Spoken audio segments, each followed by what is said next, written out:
Exodus chapter 17. All the congregation of the people of Israel moved on from the wilderness of Sin by stages, according to the commandment of the Lord, and camped at Rephidim. But there was no water for the people to drink. Therefore the people quarreled with Moses and said, "Give us water to drink." And Moses said to them, "Why do you quarrel with me? Why do you test the Lord?" But the people thirsted there for water, and the people grumbled against Moses and said, "Why did you bring us up out of Egypt to kill us and our children and our livestock with thirst?" So Moses cried to the Lord, "What shall I do with this people? They are almost ready to stone me."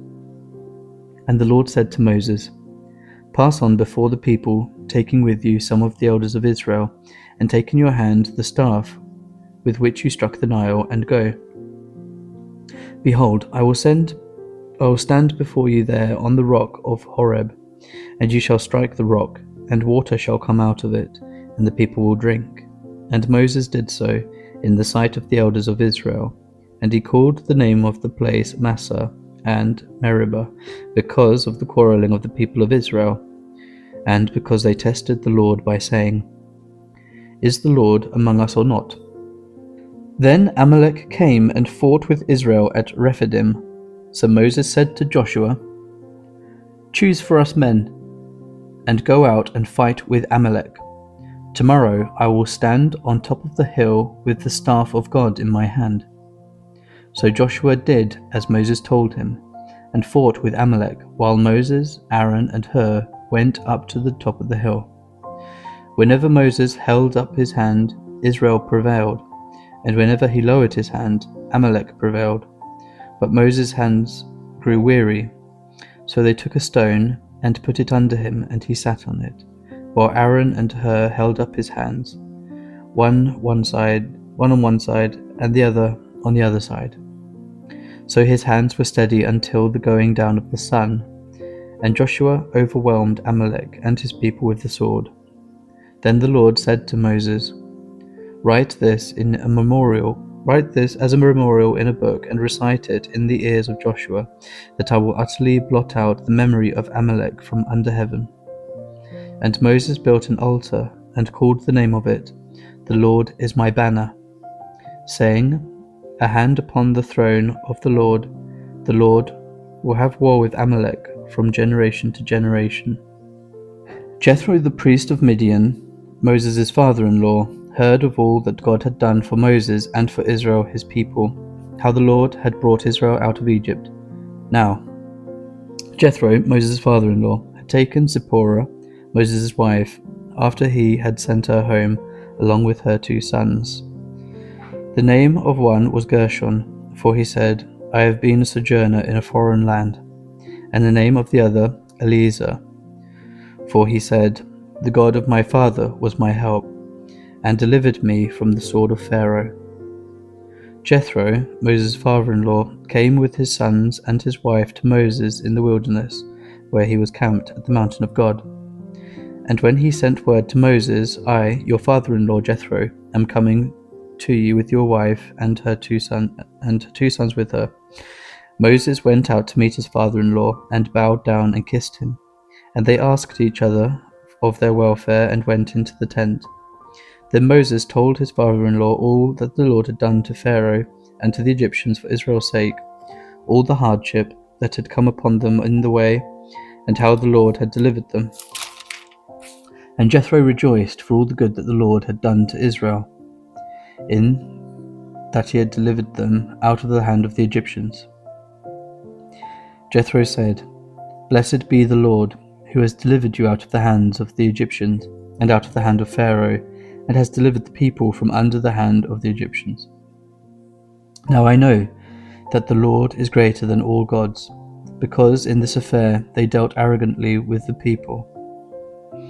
And Jethro, Moses' father-in-law, brought the burnt offering and sacrifices to God, and Aaron came with all the elders of Israel to eat bread with Moses' father-in-law before God. The next day Moses sat to judge the people, and the people stood around Moses from morning till evening. When Moses' father-in-law saw all that he was doing for the people, he said, "What is this that you are doing for the people?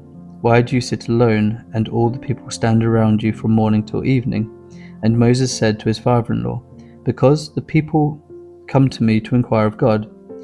When they have a dispute, they come to me, and I decide between one person and another, and I make them know the statutes of God and his laws." Moses' father-in-law said to him, "What you are doing is not good. You and the people with you will certainly wear yourselves out, for the thing is too heavy for you.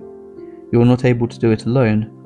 Now obey my voice, I will give you advice, and God be with you. You shall represent the people before God and bring their cases to God, and you shall warn them about the statutes and the laws, and make them know the way in which they must walk and what they must do.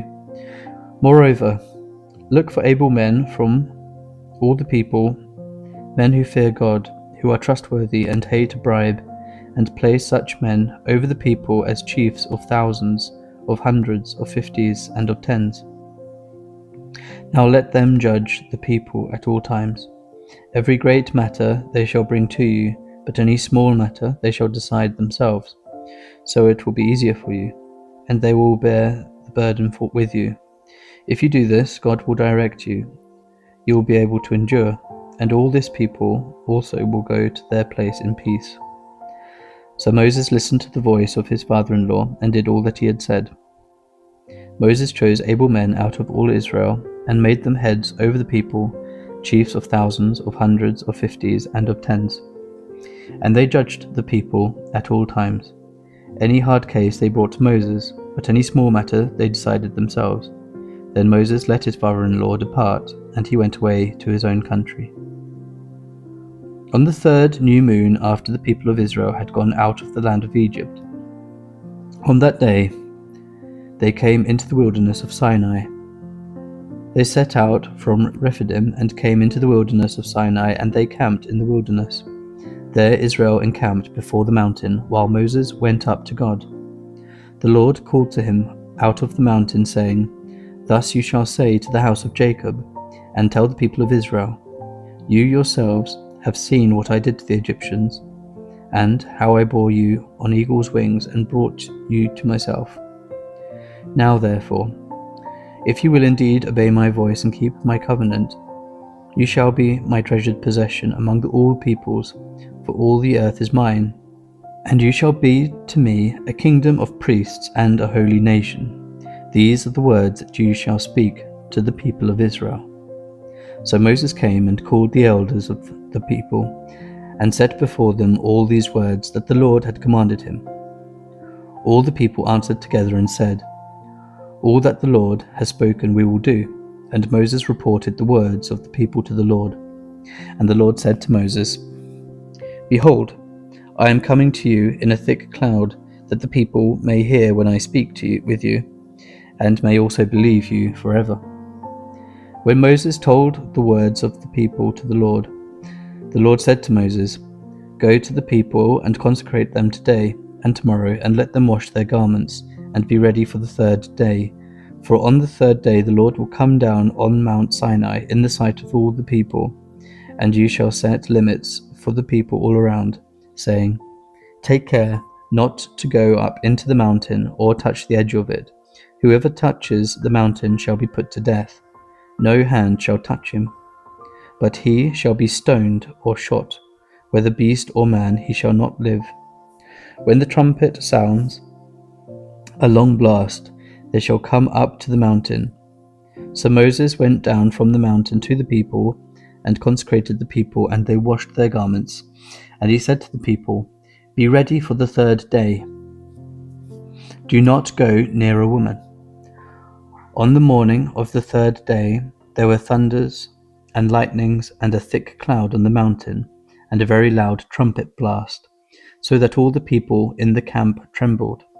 Then Moses brought the people out of the camp to meet God, and they took their stand at the foot of the mountain. Now Mount Sinai was wrapped in smoke, because the Lord had descended on it in fire. The smoke of it went up like the smoke of a kiln, and the whole mountain trembled greatly. And as the sound of the trumpet grew louder and louder, Moses spoke, and God answered him in the thunder. The Lord came down on Mount Sinai to the top of the mountain, and the Lord called Moses to the top of the mountain, and Moses went up. And the Lord said to Moses, "Go down and warn the people, lest they break through to the Lord to look, and many of them perish. Also let the priests who come near to the Lord consecrate themselves, lest the Lord break out against them." And Moses said to the Lord, "The people cannot come up to Mount Sinai, for you yourself warned us, saying, 'Set limits around the mountain and consecrate it.'" And the Lord said to him, "Go down and come up, bringing Aaron with you. But do not let the priests and the people break through to come up to the Lord, lest he break out against them." So Moses went down to the people and told them. And God spoke all these words, saying, "I am the Lord your God, who brought you out of the land of Egypt, out of the house of slavery. You shall have no other gods before me. You shall not make for yourself a carved image, or any likeness of anything that is in heaven above, or that is in the earth beneath, or that is in the water under the earth. You shall not bow down to them or serve them. For I, the Lord your God, am a jealous God, visiting the iniquity of the fathers on their children to the third and the fourth generation of those who hate me, but showing steadfast love to thousands of those who love me and keep my commandments. You shall not take the name of the Lord your God in vain, for the Lord will not hold him guiltless who takes his name in vain. Remember the Sabbath day to keep it holy. 6 days you shall labor and do all your work, but the seventh day is a Sabbath to the Lord your God. On it you shall not do any work, you or your son or your daughter, your male servant or your female servant, or your livestock, or the sojourner who is with you within your gates. For in 6 days the Lord made heaven and earth, the sea, and all that is in them, and rested on the seventh day. Therefore the Lord blessed the Sabbath day and made it holy. Honor your father and your mother, that your days may be long in the land that the Lord your God is giving you. You shall not murder. You shall not commit adultery. You shall not steal. You shall not bear false witness against your neighbor. You shall not covet your neighbor's house. You shall not covet your neighbor's wife, or his male servant, or his female servant, or his ox, or his donkey, or anything that is your neighbor's. Now, when all the people saw the thunder and the flashes of lightning and the sound of the trumpet and the mountain smoking, the people were afraid and trembled. And they stood far off and said to Moses, "You speak to us, and we listen, but do not let God speak to us, lest we die." Moses said to the people, "Do not fear, for God has come to test you, that the fear of him may be before you, that you may not sin." The people stood far off, while Moses drew near to the thick darkness where God was. And the Lord said to Moses, "Thus you shall say to the people of Israel, 'You have seen for yourselves that I have talked with you from heaven.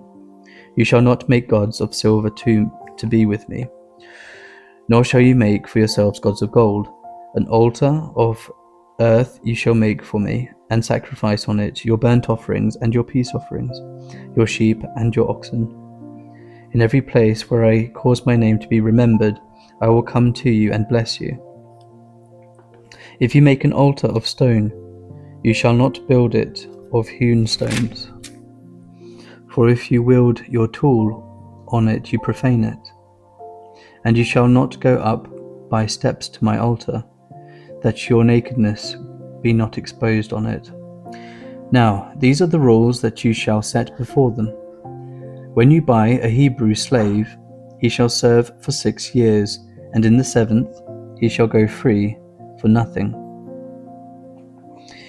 If he comes in single, he shall go out single. If he comes in married, then his wife shall go out with him.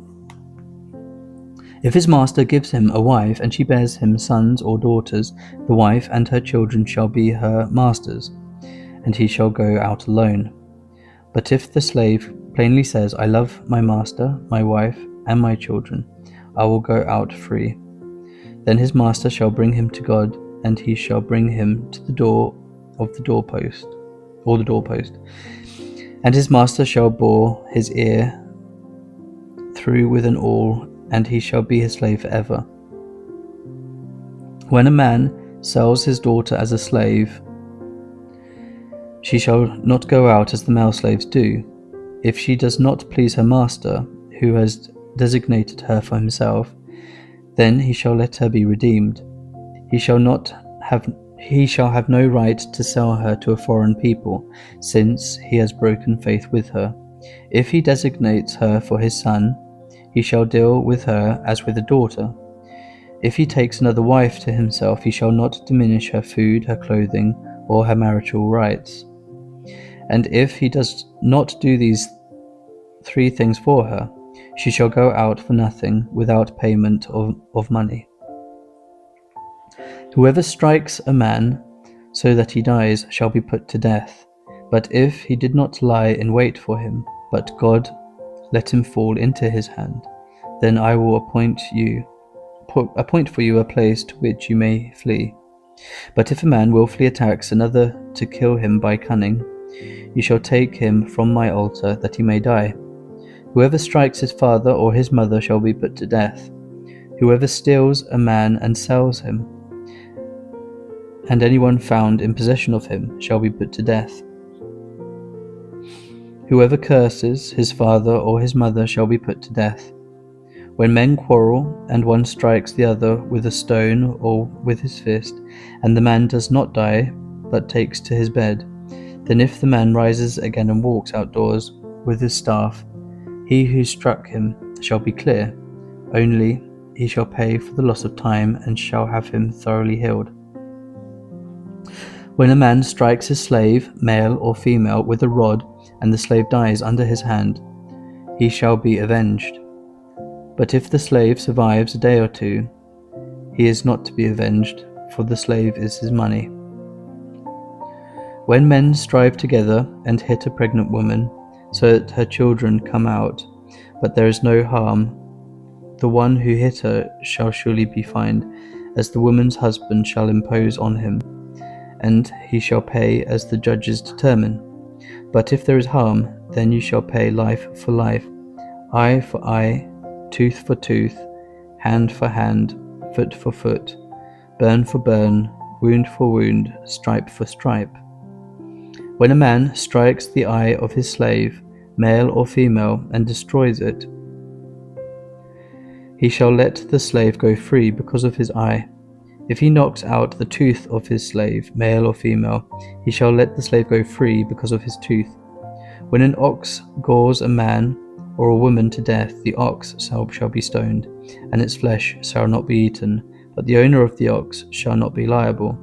But if the ox has been accustomed to gore in the past, and its owner has been warned but has not kept it in, and it kills a man or a woman, the ox shall be stoned, and its owner shall be put to death. If a ransom is imposed on him, then he shall give for the redemption of his life whatever is imposed on him.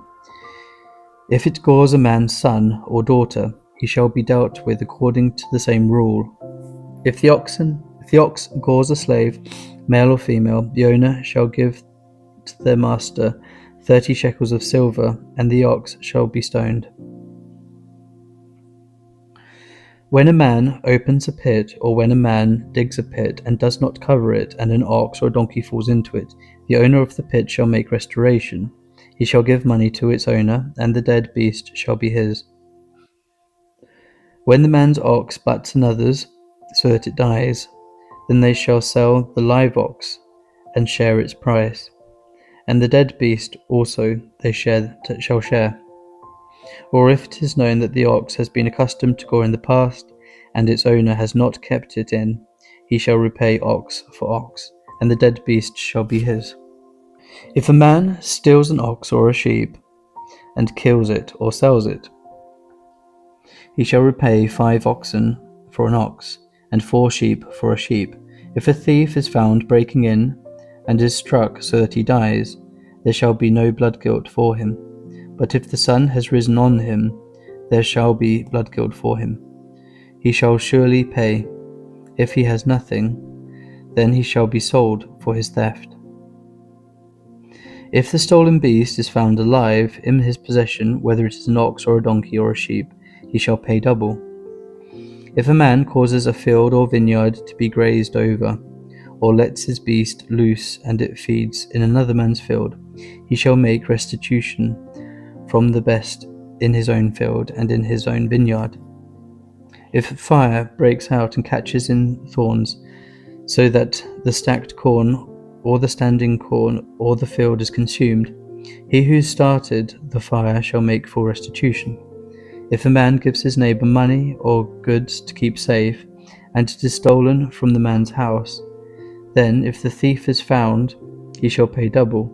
If the thief is not found, the owner of the house shall come near to God to show whether or not he has put his hand to his neighbour's property. For every breach of trust, whether it is for an ox, for a donkey, or for a sheep, for a cloak, or for any kind of lost thing of which one says, "This is it," the case of both parties shall come before God. The one whom God condemns shall pay double to his neighbour. If a man gives his neighbour a donkey, or an ox, or a sheep, or any beast to keep safe, and it dies, or is injured, or is driven away without anyone seeing it, an oath by the Lord shall be between them both, to see whether or not he has put his hand to his neighbour's property. The owner shall accept the oath, and he shall not make restitution. But if it is stolen from him, he shall make restitution to its owner. But if it is torn by beasts, let him bring it as evidence. He shall not make restitution for what has been torn. If a man borrows anything of his neighbour, and it is injured or dies, the owner not being with it, he shall make full restitution. If the owner was with it, he shall not make restitution. If it was hired, it came for its hiring fee. If a man seduces a virgin who is not betrothed and lies with her, he shall give the bride price for her and make her his wife.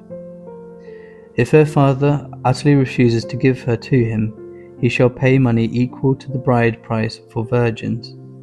You shall not permit a sorceress to live. Whoever lies with an animal shall be put to death.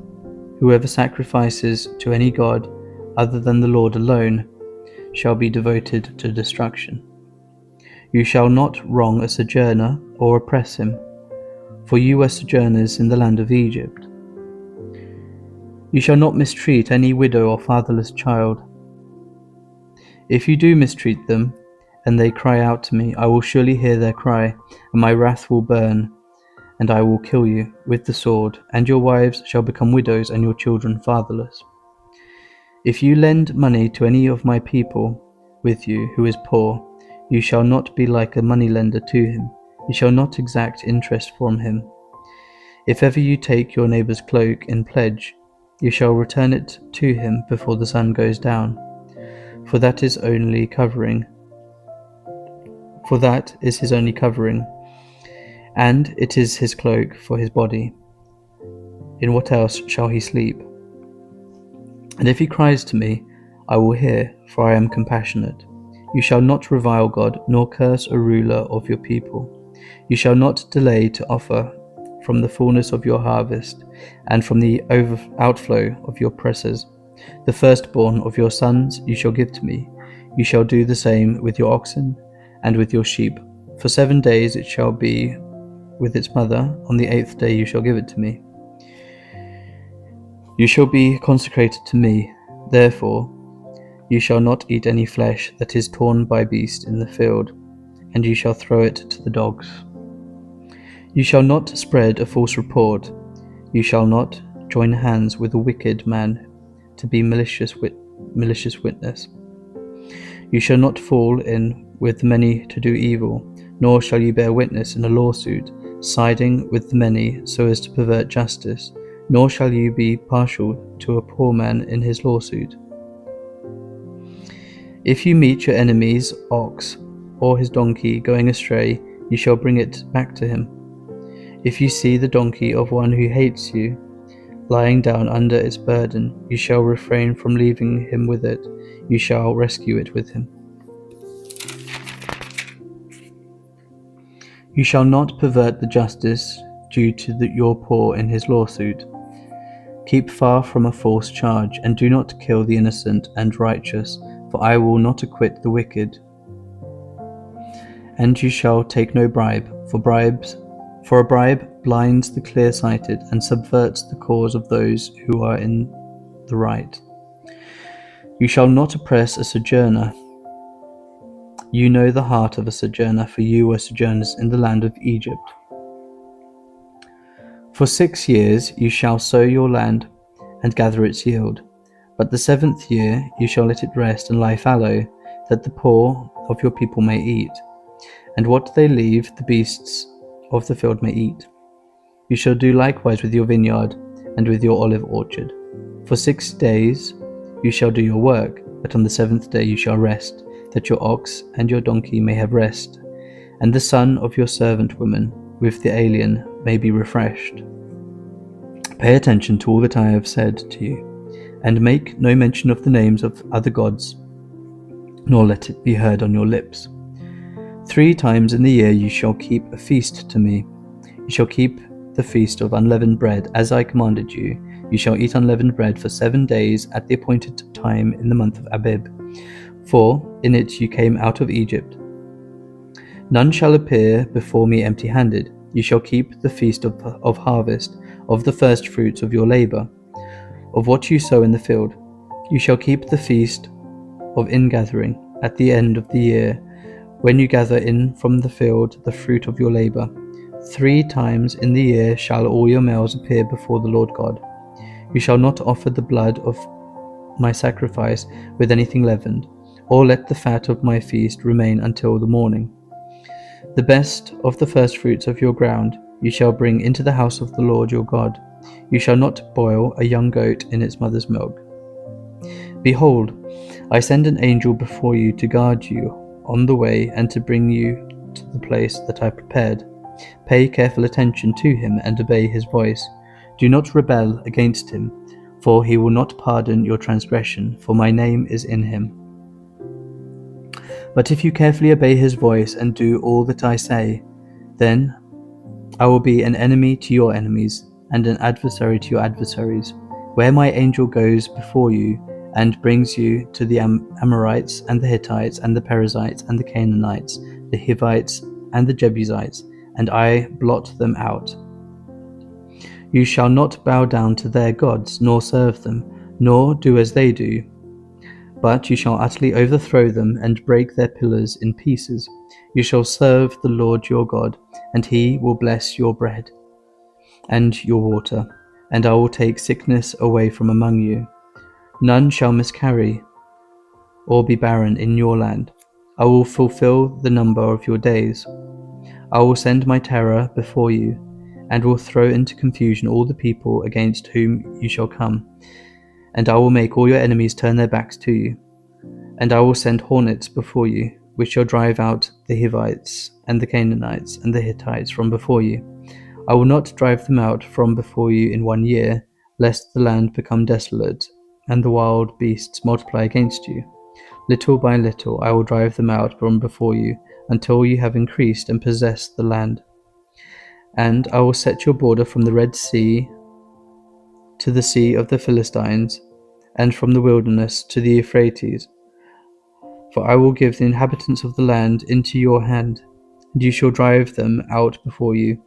You shall make no covenant with them and their gods. They shall not dwell in your land, lest they make you sin against me. For if you serve their gods, it will surely be a snare to you. That's the end of Exodus chapter 23. Then we start with Exodus chapter 24 next time.